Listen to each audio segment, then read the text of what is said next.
오늘 읽은 말씀으로 야곱이 미약하오니 어떻게 서리이까라는 제목으로 하나님의 말씀을 전하겠습니다.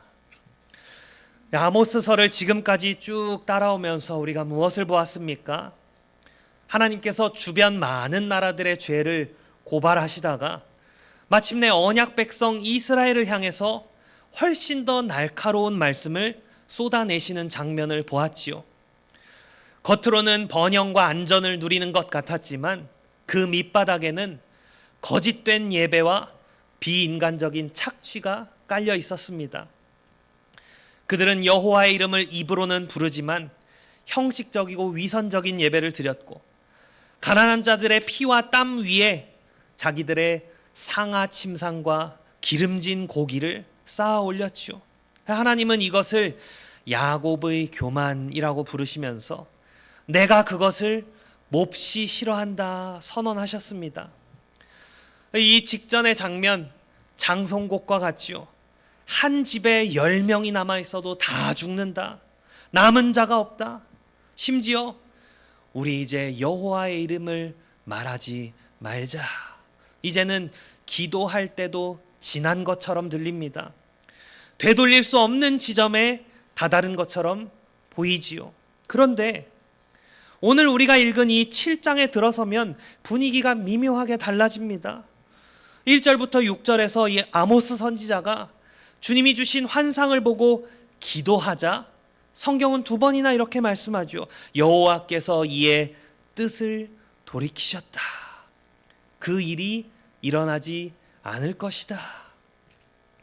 한쪽에서는 기도해도 소용없는 때처럼 보이는데 다른 한쪽에서는 기도하니까 하나님이 뜻을 돌이키셨다고 말합니다.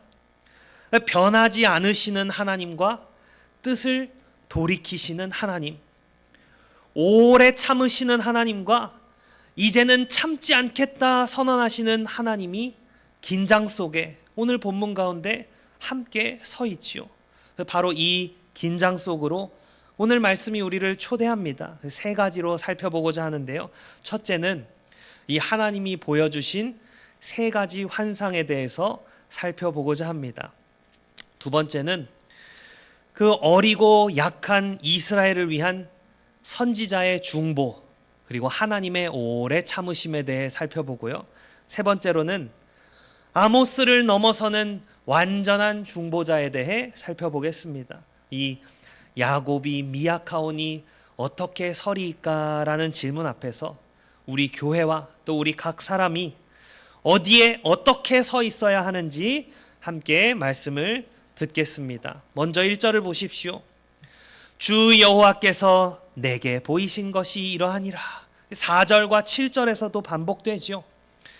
아모스가 그냥 우연히 본 장면이 아니라 아모스야, 이것이 내가 이스라엘 백성에게, 나의 언약 백성에게 앞으로 할 수 있는 일이다.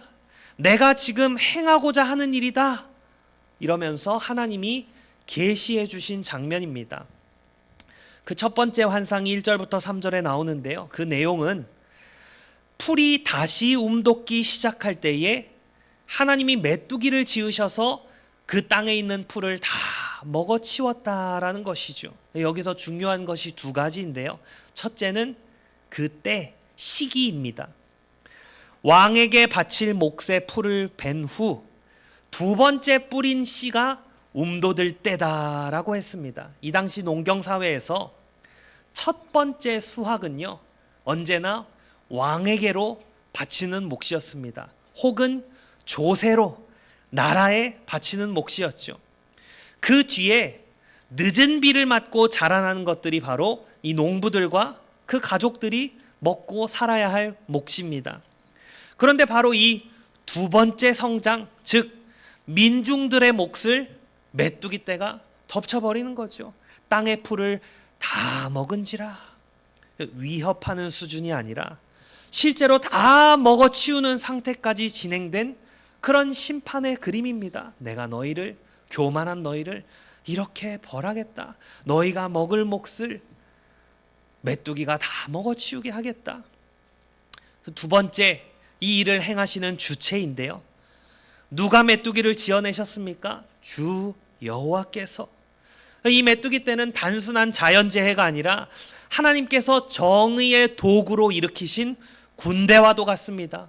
요엘서에도 보면 하나님께서 메뚜기 떼를 가리켜서 내가 너희에게 보낸 큰 군대다 이렇게 표현하시거든요. 아모스가 직업이 뭐였습니까? 목자이자 농부였다고 했죠. 그랬던 아모스는 이 선언이 온 나라와 백성들의 생존을 무너뜨리는 그런 커다란 재앙임을 잘 알고 있었습니다. 그래서 그는 이렇게 부르짖죠. 주 여호와여, 청하건대 사하소서, 용서해 주십시오. 야곱이 미약하오니 어떻게 서리이까. 이어지는 4절부터 6절에는 두 번째 환상이 나옵니다. 첫 번째 메뚜기였다면 이번에 두 번째는 불이지요. 주 여호와께서 명령하여 불로 징벌하게 하시니 불이 큰 바다를 삼키고 육지까지 먹으려 하는지라. 여러분, 아무리 큰 불이 난다고 해도 강이나 바다 앞에서는 어떻게 됩니까? 그 불이 멈추지요. 불을 막아서는 경계선이 됩니다. 그러나 이 하나님이 내리실 불은 그 물마저 다 삼켜버리고 땅의 뿌리까지 태워버립니다. 한때 젖과 꿀이 흐르는 땅이라고 불리던 그 가나안 땅이 이제는 불에 타서 텅 비고 황폐한 땅으로 변해버리는 그런 광경이죠. 신명기 32장에서 모세는 고별 설교를 하면서 언약을 깨뜨린 이스라엘에게 하나님이 진노의 불을 보내실 것이다 미리 말했습니다. 아모스가 본 것이 바로 그 진노의 불이 현실이 되어가고 있는 장면이죠. 아모스는 그 재앙의 무게를 감당하지 못하고 또다시 부르짖습니다. 주 여호와여, 청하건대 그치소서. 야곱이 미약하오니 어떻게 서리이까. 7절부터 9절에 나오는 세 번째 환상에서는 하나님께서 다림줄로 쌓은 성벽 옆에 서 계십니다. 하나님의 손에는 다림줄이 들려 있고요. 아모스에게 이렇게 물으시죠. 아모스야, 네가 지금 무엇을 보느냐? 예, 하나님, 다림줄입니다. 다림줄이 무엇입니까? 수직으로 바로 서 있는가를 살펴보기 위해 추를 달아서 늘어뜨리는 줄을 의미합니다. 무거운 추를 달아놓고 이렇게 대어보면 그 추가 이렇게 기울어져 있으면 그 벽이 수직으로 서 있지 않다는 말이죠. 바로 떨어지면 벽이 수직으로 서 있다는 겁니다. 그런데 건물을 처음 세울 때도 이 다림줄을 사용하고요. 건물을 처음 세울 때 반듯하게 세워야 하지 않습니까? 세월이 지나서 건물이 여전히 안전한가 휘어졌는가 확인할 때도 이 다림줄을 사용합니다. 이 환상에는 두 가지 의미가 담겨 있죠. 첫째로, 이스라엘은 맨 처음에는 그 다림줄로 쌓은 성벽처럼 곧고 반듯하게 세워졌습니다.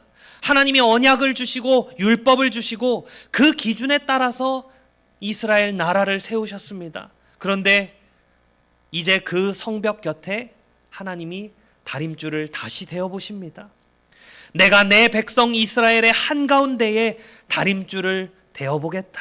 즉, 내 기준을 다시 정확하게 적용해서 어디가 휘어졌는지 무엇이 기준에 미달하는지 드러내겠다라는 말씀이지요. 그리고 결정적인 말씀이 이어집니다. 내가 다시는 그들을 그냥 지나가지 않겠다. 유월절 무슨 의미라고 했죠? 넘을유 넘을월. 피를 본 집을 하나님께서 넘어가셨습니다. 피가 발려 있는 집은 심판을 받지 않았습니다. 그러나 지금은 더 이상 넘어가지 않겠다. 그들 한가운데를 지나가겠다. 이렇게 말씀하시죠. 심판이 넘어가는 게 아니라 심판이 이스라엘을 관통해서 지나간다는 선언입니다. 그 심판의 대상도 구체적이죠. 이삭의 산당들이 황폐하게 되고 이스라엘의 성소들이 파괴되고 여로보암의 집을 칼로 칠 것이다.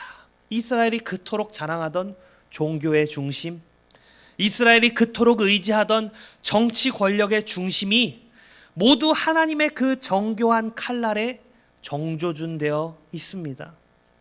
그런데 여기서 더 눈여겨볼 점은요, 앞에 두 가지 환상에서는 아모스가 어떻게 했습니까? 주 여호와여 청하건대 사하소서, 그치소서 기도했지만 이 다림줄 환상 앞에서는 아무 말도 하지 못한다는 사실입니다. 이제 아모스는 분명히 바라봅니다. 그래, 맞다. 이 이스라엘이라는 벽은 심하게 휘어져 있다. 하나님이 주신 그 기준에서 많이 벗어났다. 하나님께서 참되시고 그 언약에 신실하신 분이시니 이 상황을 그냥 넘어가실 수는 없다. 그래서 아모스는 더 이상 용서해 주십시오, 그만해 주십시오라고 말하지 못하고 그저 하나님의 그 어미로움 앞에 침묵할 뿐이시오. 정리하자면 앞에 메뚜기와 불의 환상은 이스라엘이 죄를 지으니 앞으로 이렇게 될 수 있다라는 심판의 미래를 보여주신 장면이고, 이 세 번째 다림줄의 환상은 더 이상 유예가 아니라 반드시 임해야 하는 심판을 선언하시는 장면입니다. 그러니 이 둘 사이에 서 있는 것이 무엇입니까? 아모스 선지자의 중보 기도이지요. 이제 이 첫 번째, 두 번째, 그리고 세 번째 환상 사이에 서 있는 아모스의 기도와 하나님께서 그 기도에 응답하시는 방식을 함께 살펴보겠습니다. 아모스의 기도 긴가요, 여러분? 그렇지 않죠. 아주 짧습니다. 첫 번째 환상 앞에서 주 여호와여 청하건대 사하소서, 야곱이 미약하오니 어떻게 서리이까. 두 번째 환상 앞에서는 주 여호와여 청하건대 그치소서, 야곱이 미약하오니 어떻게 서리이까. 그런데 이 짧은 기도가 전곡을 찌릅니다. 핵심은 두 가지죠. 용서하소서, 그치소서. 야곱이 미약하오니 어떻게 서리이까. 예, 분명한 간구가 있습니다. 용서해 주십시오, 그쳐 주십시오. 그리고 이스라엘의 그 미약함에 대한 고백이 담겨 있죠. 이스라엘은 자기 스스로 자기 눈에는 커 보였습니다. 교만한 자들 아닙니까?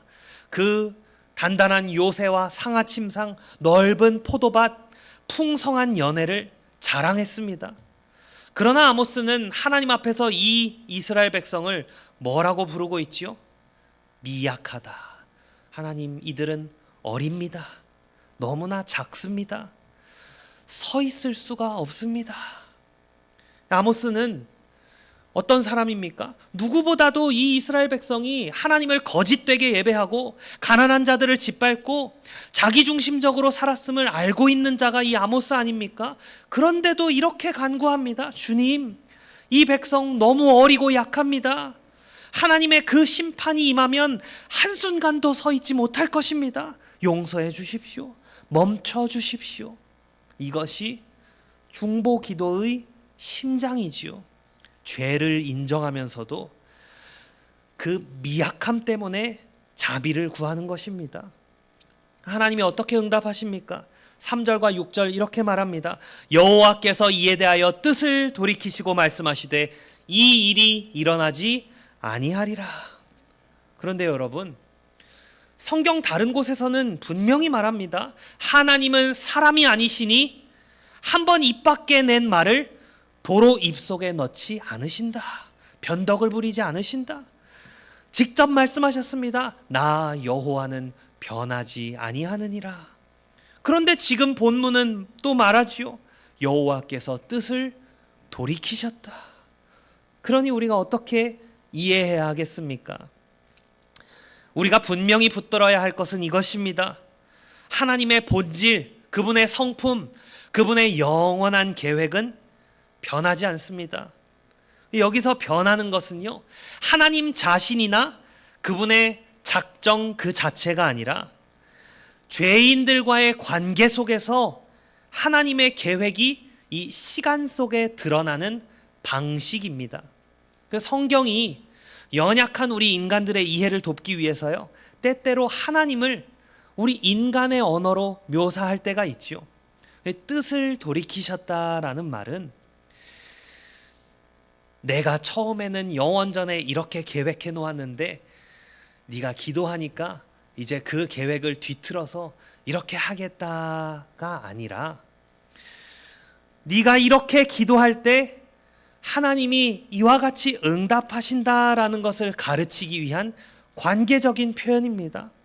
처음부터요, 하나님은요, 아모스에게 환상을 보여주시고 아모스가 그 무게를 느끼고 야곱이 어떻게 서리까 라고 부르짖게 하시고, 또 그 기도를 사용해서 심판을 유예하기로 작정하신 분입니다. 이 모든 것이, 아모스의 기도도 하나님의 그 영원한 계획에 포함되어 있지요. 그러니 뜻을 돌이키겠다라는 말은 공의로우신 하나님이 죄에 대한 심판을 포기하셨다는 말이 아니라, 지금 이 시점에서 이 정도까지 진행하려던 심판을 아모스의 그 중보 기도를 사용하셔서 연기하셨다, 이런 선언이지요. 우리는 여기에서 흔히 두 극단으로 기울어질 수 있습니다. 한쪽에선 이렇게 말하죠. 하나님이 이미 모든 것을 작정하셨다면 우리가 기도한다 해도 달라질 게 뭐가 있겠느냐. 결국에 될 일은 다 되고 안 될 일은 끝까지 안 되는 것 아닌가. 그래서 사실상 기도를 형식으로만 남겨놓거나 아예 기도하지 않아버리죠. 다른 한편에서는 어떻습니까? 기도를요, 마치 하나님의 마음을 조종하는 힘처럼 오해해서 내가 얼마만큼 간절히 기도하냐에 따라 하나님의 계획이 바뀐다는 식으로 생각하기도 합니다. 그러나 성경은 이 두 가지 모두를 허락하지 않습니다. 성경은 분명히 말씀합니다. 하나님은 전능하신 주권자이시고 동시에 자기 백성과 인격적으로 교제하시면서 그 기도를 사용하십니다. 기도는 하나님의 손을 억지로 꺾어버리는 도구가 아니라 하나님의 손 안에 이미 포함되어 있는 도구입니다. 우리의 기도가 어떻게 그 하나님의 영원한 계획 안에 들어있는지 사실 우리는 하나님이 아니기 때문에 다 이해할 수 없습니다. 다 풀어낼 수 없습니다. 그러나 아모스 7장은 분명히 말씀합니다. 아모스가 기도했고 하나님이 그렇게 응답하셨다. 그렇다면요, 우리는 모든 것을 머리로 이해하고 정리하려 하기보다는 무엇으로 반응해야 할까요? 머리가 아니라 꼭 모은 두 손과 꿇은 무릎으로 반응해야 합니다. 기도하는 쪽을 선택해야 합니다. 하나님은 지금도 여러분을 향해서, 여러분의 가족을 향해서, 이 땅의 교회와 이웃과 심지어 하나님을 모르는 자들을 향해서도 오래 참으시는 분입니다. 그 오래 참으심의 한 표현이 무엇입니까? 우리 곁에 중보할 자들을 세우시는 것이죠. 하나님은 모세를 세우셨습니다. 엘리야를 세우셨습니다. 아모스도 세우셨습니다. 오늘날 하나님은 직분자들만이 아니라 모든 성도들을 어떤 직분으로 부르셨습니까? 왕 같은 제사장으로, 만인 제사장으로 부르셨죠. 우리는 이 아모스의 기도를 들으면서 스스로에게 이와 같은 질문을 던져야 합니다. 나는 정말 사람들을 사랑하는가? 그렇다면 그 사랑이 그들을 향한 기도의 시간과 내용으로 드러나고 있는가? 내가 사랑한다고 말하는 부모, 자녀, 배우자, 교우들, 이웃들을 위해서 야곱이 어떻게 서리까? 그는 어리고 작습니다 라고 마음 깊은 곳에서 울부짖는 기도가 얼마나 있는가 하는 것이죠. 예, 내 부모, 배우자, 자녀, 하나님을 믿지 않는 그들 안타까워하면서도 얼마나 기도하는가, 어떻게 기도하는가. 또 하나, 하나님의 오래 참으심은 영원히 이어지는 시간이 아닙니다. 그 오래 참으심에도 끝이 있습니다. 오늘 1절부터 6절에서는 아모스의 기도에 응답하여 심판을 유예하셨지만 7절부터 9절에서는 다림줄을 드시고 이제 다시는 그냥 지나가지 않겠다 선언하셨죠. 지금 이 때는 중보의 시간이고 은혜의 날입니다. 그러나 언젠가는 더 이상 용서하옵소서, 그치소서라는 그 중보가 통하지 않는 날, 선지자조차 침묵할 수밖에 없는 날이 올 것입니다. 그 현실을 똑바로 직면할 때 기도를 포기하지 말라, 모든 사람을 위하여 간구와 기도와 도고를 하라.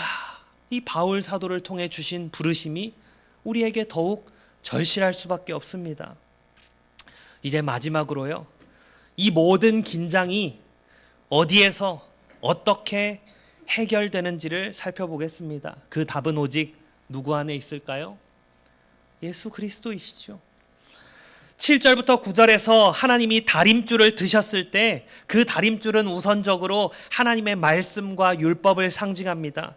하나님은 이스라엘을 세우실 때 십계명과 율법을 주시고 그 기준으로 백성을 세우셨죠.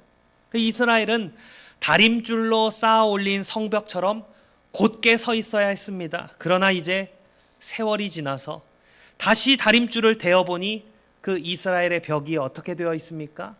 휘어져 있습니다. 이스라엘은 주변 나라들과 자기들끼리 서로 비교하면서 우리는 이만하면 곧게 서 있다, 우리는 이 정도면 충분히 괜찮다, 이렇게 말했을지 모릅니다. 그러나 말씀과 율법의 그 다림줄 앞에서는 그 모든 자기 평가가 다 무너져 내리죠. 저와 여러분도 마찬가지입니다. 그러니까 서로 비교하면서 나보다 더 믿음이 연약하고 행실이 바르지 못한 사람 보면서 나는 저 사람보단 낫지, 그래도 저 교회보다는 우리 교회가 낫지, 이렇게 생각할 때 있죠. 그러나 하나님의 말씀이라는 그 다림줄 앞에서는 우리 자신이 얼마나 휘어져 있고 기울어져 있는지가 명백히 드러납니다. 다림줄인 말씀의 요약이 무엇입니까? 마음을 다하고 목숨을 다하고 힘을 다하고 뜻을 다하여 주 너의 하나님을 사랑하라. 목숨 다하여 사랑하라. 또 무엇입니까? 네 이웃을 네 자신과 같이 사랑하라. 이 기준 앞에 설 때 목숨 다해 하나님을 사랑하고 너 자신을 사랑함 같이 이웃을 사랑하라는 그 다림줄 앞에 설 때 고개를 빳빳이 들 수 있는 분이 계십니까? 아니요. 우리는 고개를 푹 떨굴 수밖에 없습니다. 어느 정도는 사랑했다고 말할 수 있을지 몰라도 전심으로 언제나 온전히 사랑했습니다라고 담대하게 하나님 앞에 말할 수 있는 사람은 없습니다. 그렇다면 야곱이 어떻게 서리까라는 질문이 우리에게도 그대로 적용이 되죠. 하나님 주 여호와여, 나는 어떻게 서리입니까? 하나님 앞에 어떻게 설 수 있겠습니까? 우리 교회가 그 심판 앞에 어떻게 설 수 있겠습니까? 아모스의 중보기도는 참으로 귀합니다. 그리고 실제로 역사했습니다. 하나님께서는 이 일이 일어나지 아니하리라 선언하셨고 그 메뚜기와 불의 재앙이 유예되었습니다.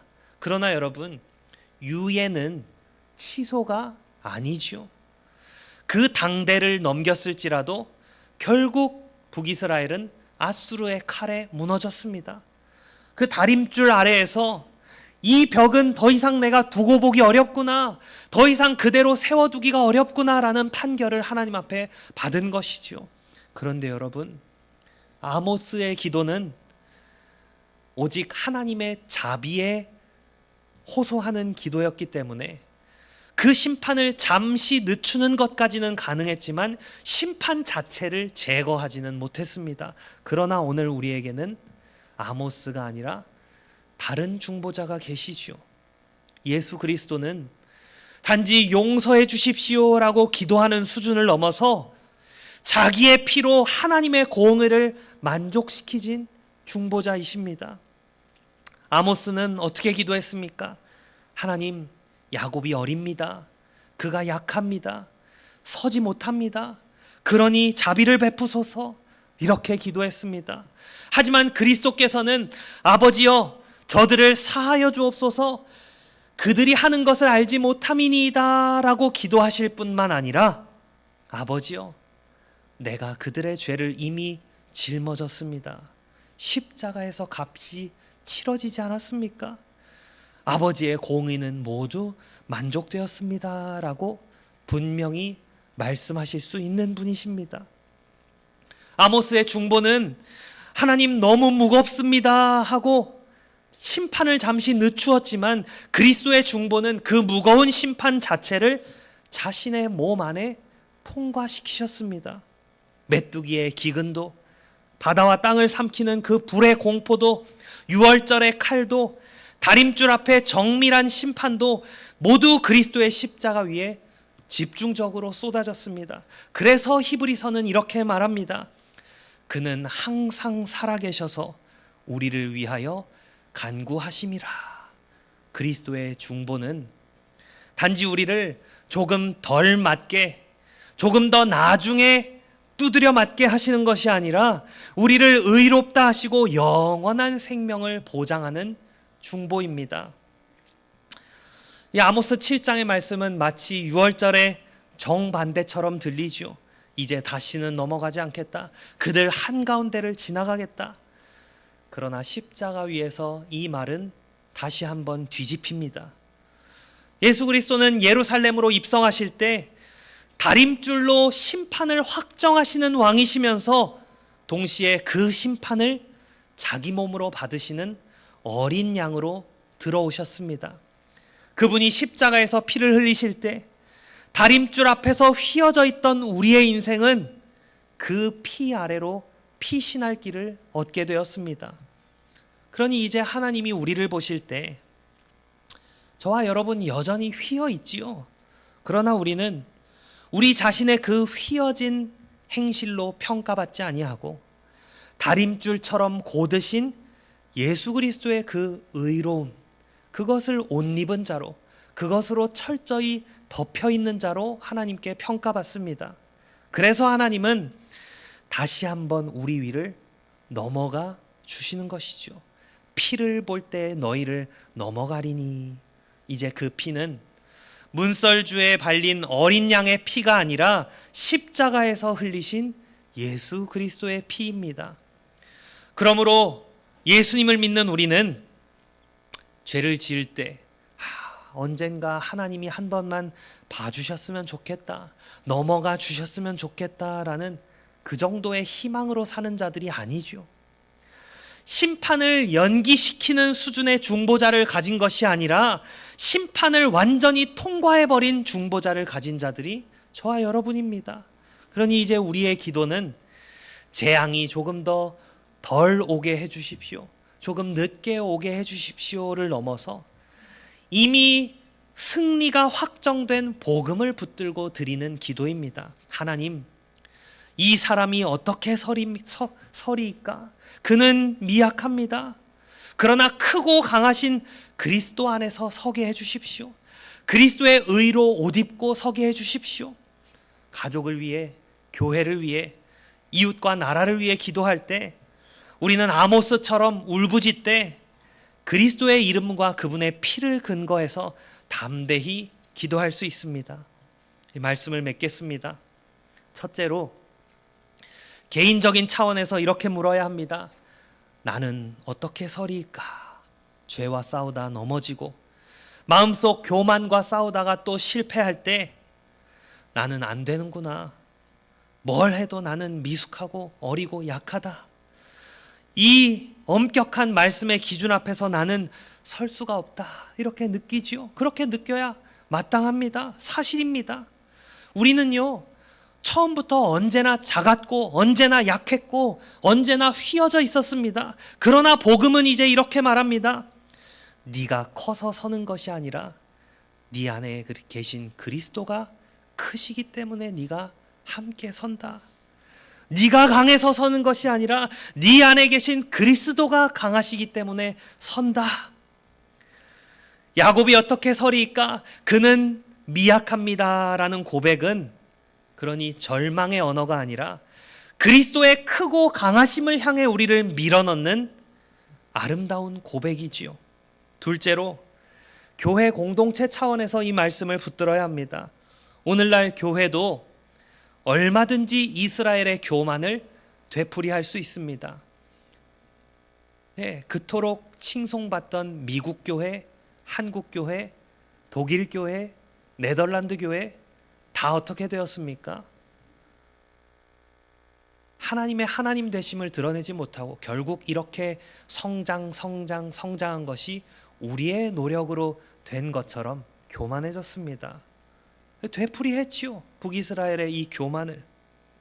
예배의식, 프로그램을 자랑하고 교세와 건물을 자랑하고 재정을 자랑하고 잘못된 개혁주의 교회들 신학 지식과 전통을 감사해야 하는 것이 아니라 자랑하면서 우리는 이만하면 바르게 서 있지 이렇게 말합니다. 그러나 하나님이 다림줄을 드시는 날에 우리의 눈이 아니라 하나님의 눈으로 이 벽이 휘어졌는지 여부가 모두 드러납니다. 교회는 항상 말씀 앞에서 그 다림줄 아래에서 먼저 자신을 돌아보고 회개하는 공동체여야 합니다. 하나님은 오래 참으시면서 경고하시고 우리의 회개를 기다리시지만 언젠가 다시는 그냥 넘어가지 아니하리라 선언하시고 심판하시는 그날이 올 것입니다. 오늘 오후가 될지 내일이 될지 알 수 없지요. 마지막으로 우리는 도고하는 자리를 다시 붙들어야 합니다. 무슨 말입니까?